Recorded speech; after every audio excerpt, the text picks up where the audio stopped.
Okay.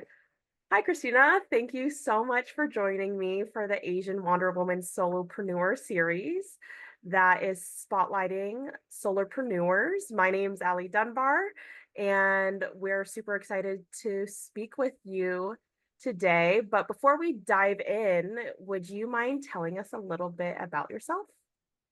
Yeah. Hi, Ali. Hi, everyone.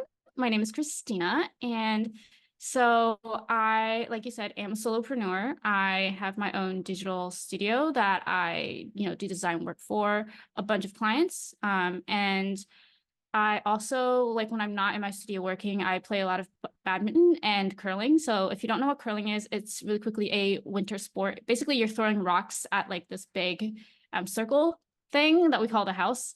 And it's like a combination of like bowling, archery, and yeah, like shuffleboard if you ever played that. So yeah, that's me. Oh, very interesting. If we have time, I definitely want to hear more about how you got into badminton and curling. But I do know before you began Tiny Oak Studio. an online design studio, you worked a 9 to 5 corporate job. Can you sort of describe your experience? I think it was Development Design Group and BCT Architects. We're called Tiny Oak Studio. And basically, I went through the design firm, like corporate America design firm life, working 16-hour days. It was like nonstop. I prefacing that with the fact that it wasn't my work's intention to make us work that long. It was just because it so happens that at my second week of working at my first job, our CEO had a heart attack and passed away. So the company goes into this whole like bankruptcy issue, like a bankruptcy, basically a reorganization.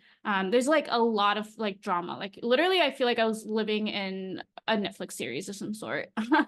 And then basically, I like was able to learn all the positions. So the people that write the contracts, the people that are project managing, the people that are actually designing. So like once I had learned everything that went into actually building a project from like zero to something, I was like, okay, well, now that I know everything and I'm bitter about, staying here because, there's obviously you have a lot of baggage when you work at a company that's like going through a reorganization for like 3 years. And that was like after, a few years, I was like, it's time.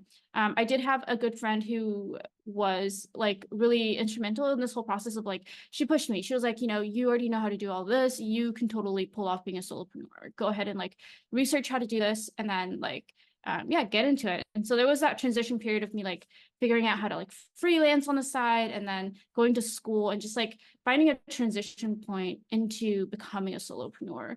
But then like at one point I was like, okay, I'm just gonna like cold turkey it. I'm just gonna like leave my job and then like figure out the freelancing part from there. So that's kind of how that went. Oh, that's really interesting. So you sort of did a transition into school, which led you to being a solopreneur. Can you tell me more about how you found your program and what really motivated you to, um, yeah, do the program? Yeah, so actually this program was a recommendation by that friend. It's called Bucketlist Bombshells. So feel free to look that up.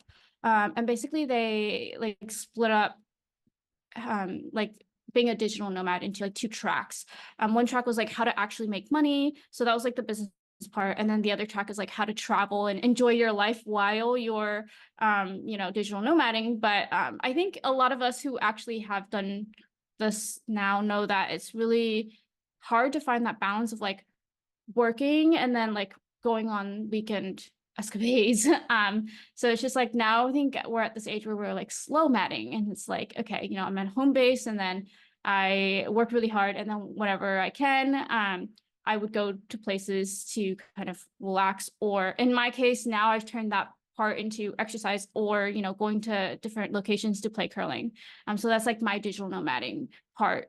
But being a freelancer has allowed me to, try a bunch of different things. If I was at a 9 to 5, I would never have, the opportunity to do what I'm doing right now, right? I can't just like willy-nilly say, okay, this weekend I'm gonna fly out, guys. The Friday I'm off. And like, tell all my clients that you know, my schedule is going to be a certain way for a few weeks or what have you. So I think the friend introing me to that course was really good. And that was like the turning point. And then from there, I kind of just like went with it, took their courses, learned everything I need to do. And then it was like really transitioning all the skills that I had at my 9 to 5 into being a freelancer, which did take some time to figure out. It wasn't like an overnight thing. I think that entire process was like 1 to 2 years, actually. Yeah, I love the idea of when we become freelancers, we just get more freedom of our time, which people don't usually get to enjoy from a 9 to 5. What have been your most favorite moments just having free time, or your favorite travel destinations? Do you find that you keep gravitating back to certain places? I think when I was younger, this was like a few years ago, pre-COVID, when I was digital nomading, and I would love to start like nomading again, but like in a more slower pace.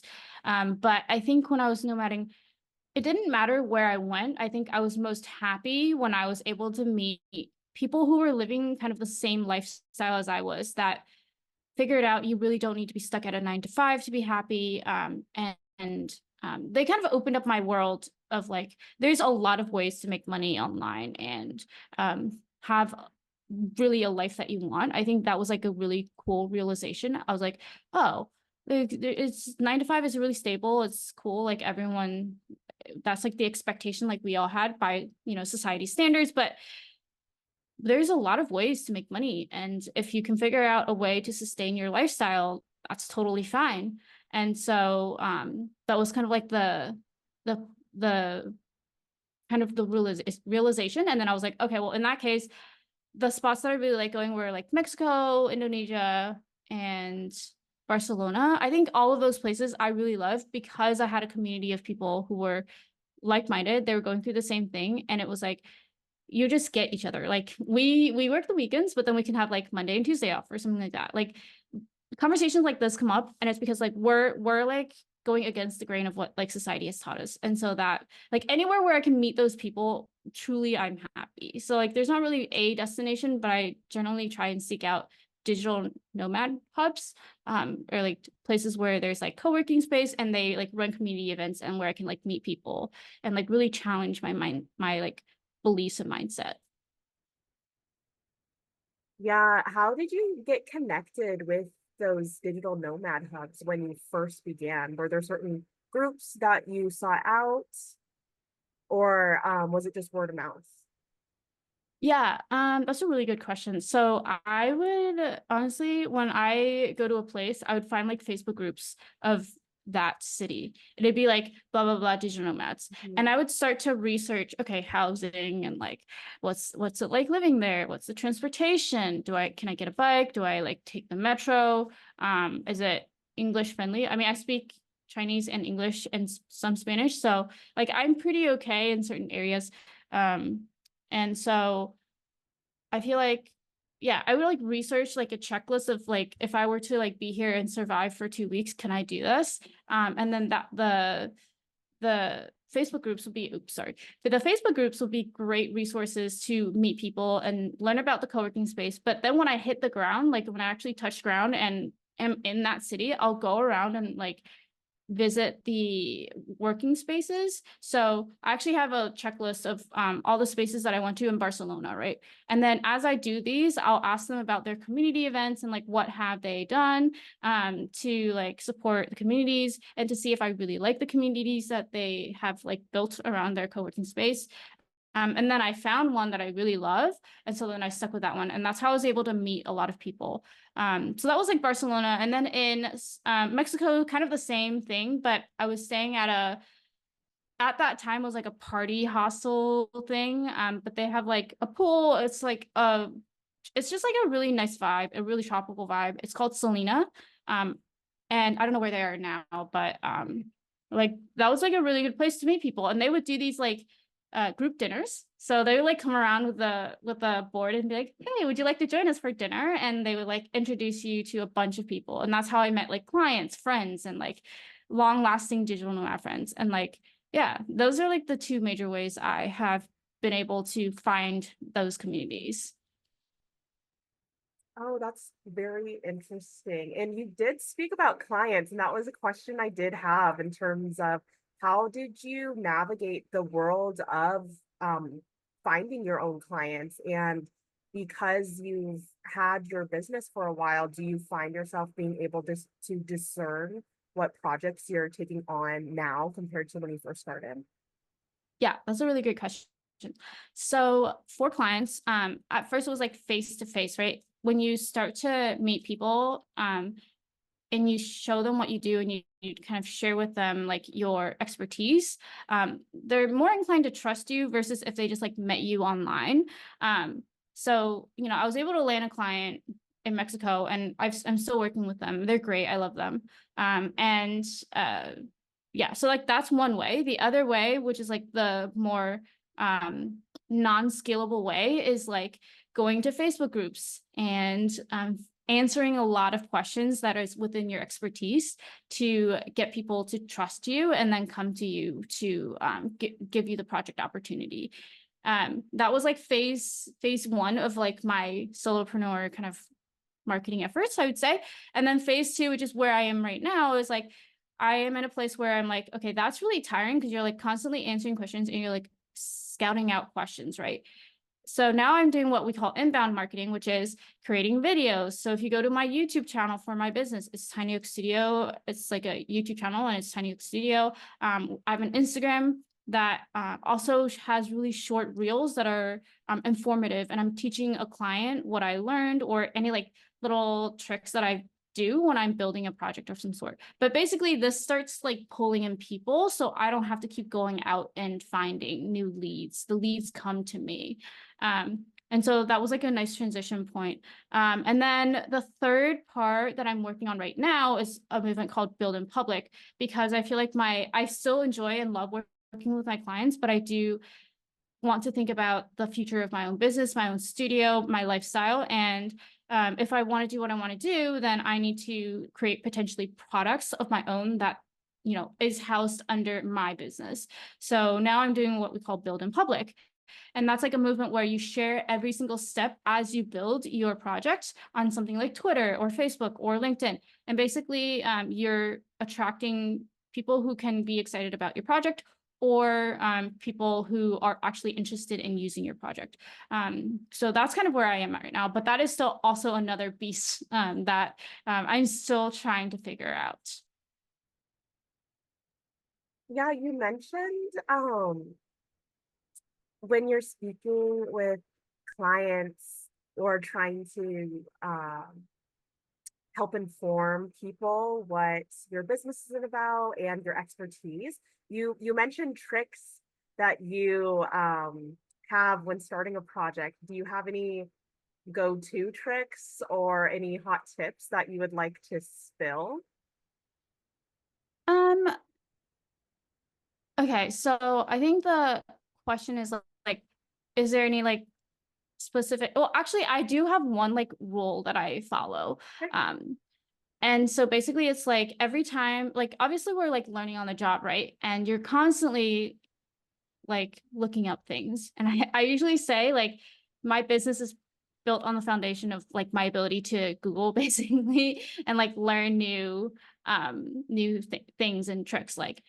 And I found out that if I take those things that I learned and create videos of those things, that is like a really nice like a nice loop, right? I'll do something for a client, I'll figure it out. The process is really painful, but like there's a moment that I'll figure it out and I'll be like, wow, I'm really smart. This is great. And then now I'm like, okay, for every project where I learned something, I should make a video about it. And so then, you know, a YouTube video will be born, and it doesn't have to be long. It can be like 3 to 5 minutes or something like 8 minutes. And then basically it's like, that's my loop. And so I think that's really helpful because like for the past 2 or 3 projects, every time I like learned something, or, you know, if I was working with tech support and we were trying to figure out something really crazy, and we did end up figuring it out, then I'll like make a video about what we talked about, so that other people can figure it out as well. But then also that brings in clients who have questions about that particular feature, and then I can say, hey, I can do this XYZ for you now that I know how to do it at Y price, and then they can figure it out. So I think my rule is to like share what you learned. That's like a nice key point. And then to your second question, like, is there a way how I decide on like who to take on as clients? I think over the years, this is my 6th year in business, hard to believe.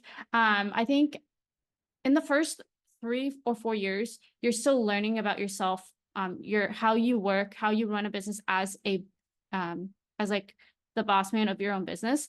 So you're more inclined to say yes to everyone that comes in. I think at a point, I decided that I was going to write a bunch of like rules for myself, like they're going to be respectful. They're not going to be like awful. In their email, if they say like things like, oh, you report to me, I was like, no. I report to no one. My work with my clients is very collaborative. We're on the same page and we're partners. We're both stakeholders. And so I try to like have this like kind of mental framework about how I pick clients. And then I also like try to stay away from like clients who, I don't even know how to describe this, but like they are really in their heads and they can't get out of their heads, even though they're the key decision stakeholders. So then I'll always ask now, who actually makes the calls and makes the decisions?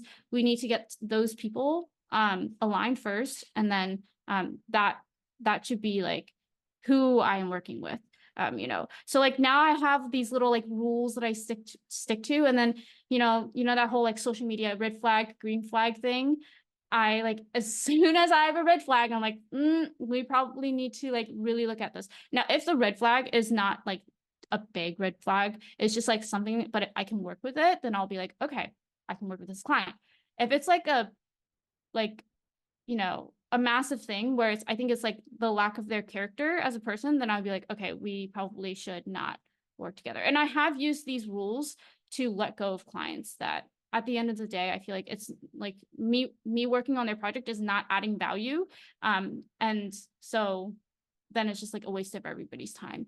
And I'm perfectly comfortable ending client relationships that, like I said, hit those red flags. And it's like, okay, well, and we can't come to an agreement on something, then it's like, okay, I'll take the hit, just please go find someone else.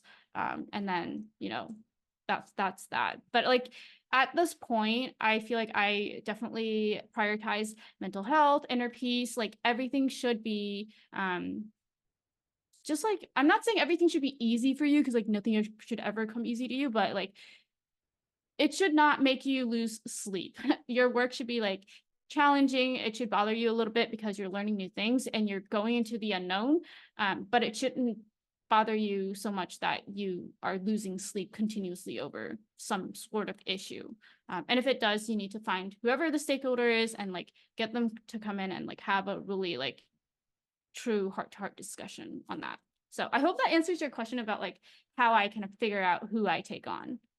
No, that definitely helped, just walking me through the journey of phase 1, phase 2, phase 3, and then even just learning what your own red flags are and those boundaries that you're setting. Because at the end of the day, you did say that staying grounded, true to your values, and just claiming your own peace, because we shouldn't have to go to sleep anxiety ridden, because the whole point of being a solopreneur is taking agency of our time and where we're located. So that makes perfect sense. I am curious, do you have any specific red flags that have come up in your work? And I assume just dissolving client relationships has gotten easier, having those hard conversations over time. And I was wondering if you had any advice that you'd like to share from finding when client relationships might not be aligned anymore. That's a really good question.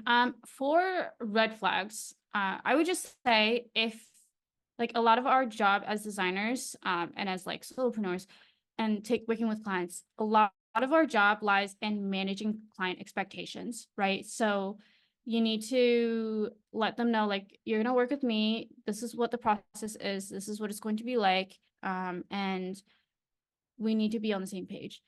90% of the time that works and it's great. But there are times where it's like your clients have completely unrealistic expectations.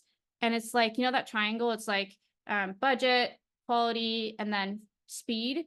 And they want like all three of the best things. It's like, no, you got to pick two, right? And it's like those things. It's like you just need to like really manage your expectations. I've had clients, now that I transitioned from building like websites to actually functioning apps, I have clients who during our discovery call go, hey, and this is verbatim quote, they're like, you know how Temu has like 20 payment gateways? I want that on my app. And I'm like, that's great. And now 2021 Christina would probably be like, okay, I'll try and build it for you and we'll see how it goes. 2024 Christina would be like, that's great. You can definitely have that if you want to hire a family of 100 engineers to work for you full time to get those functions going.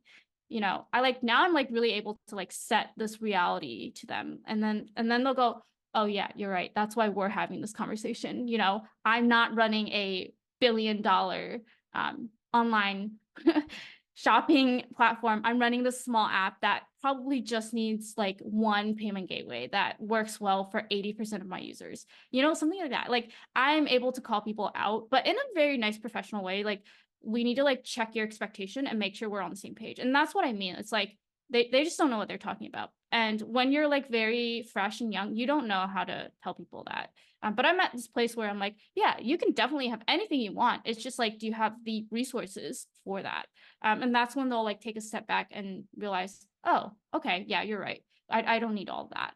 And so I think that's a prime example of like putting the expectations in perspective and just like making sure they know, right? And then what was your second question? I think it was like how I pick clients or No, I do. I think you answered my questions in terms of okay. red flags, and I guess any soft advice for dissolving relationships. Okay. If Yeah. you really do know this just isn't working. Yeah. I think it's, we were talking about this before.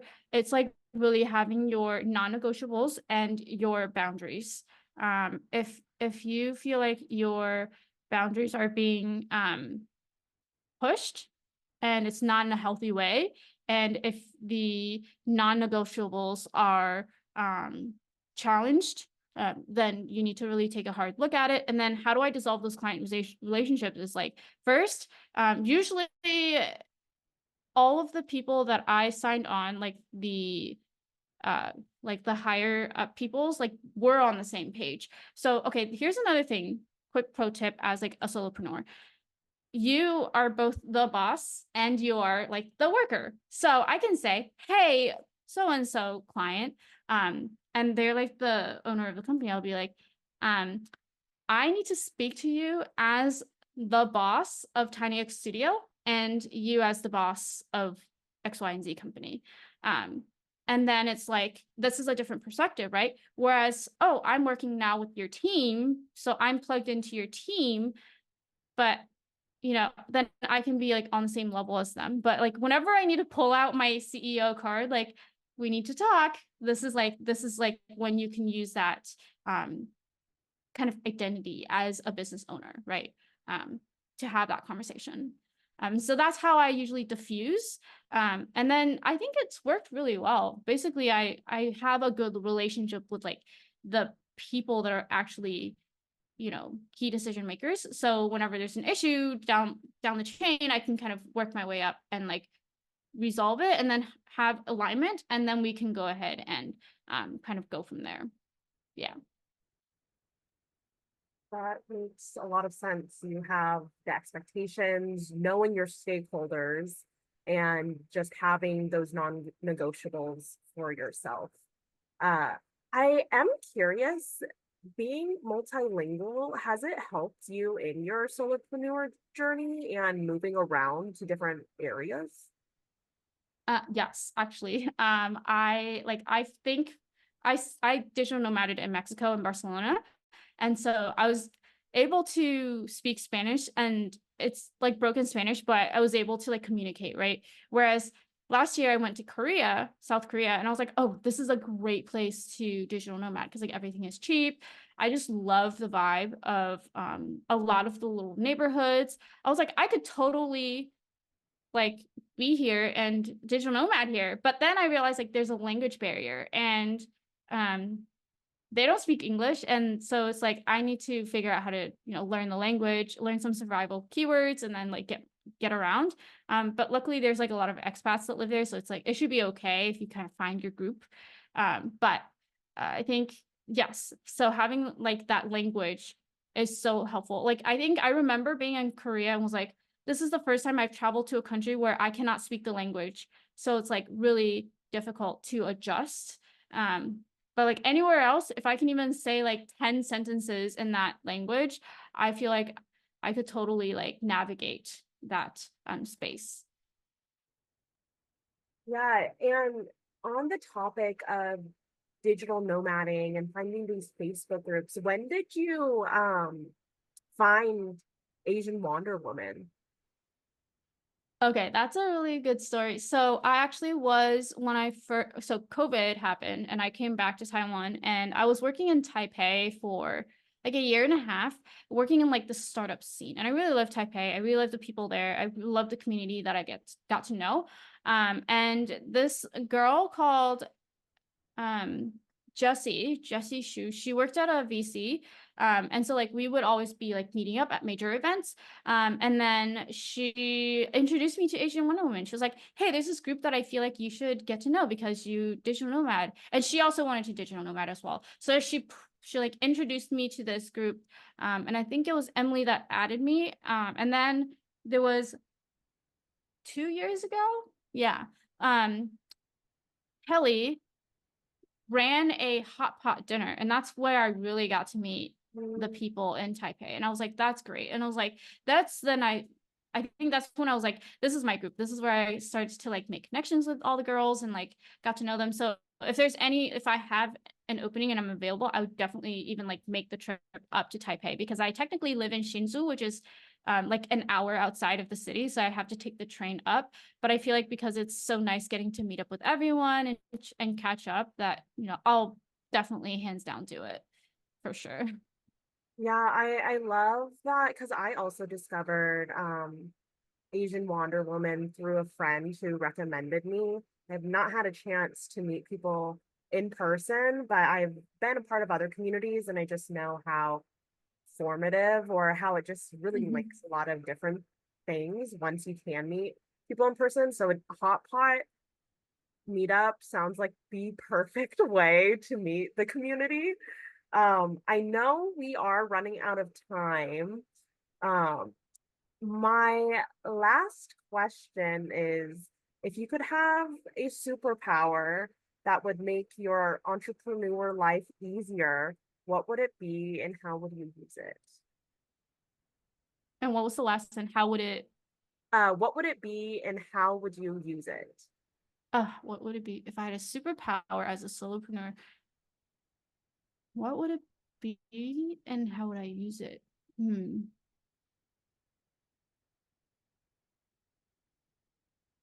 That's a really good question.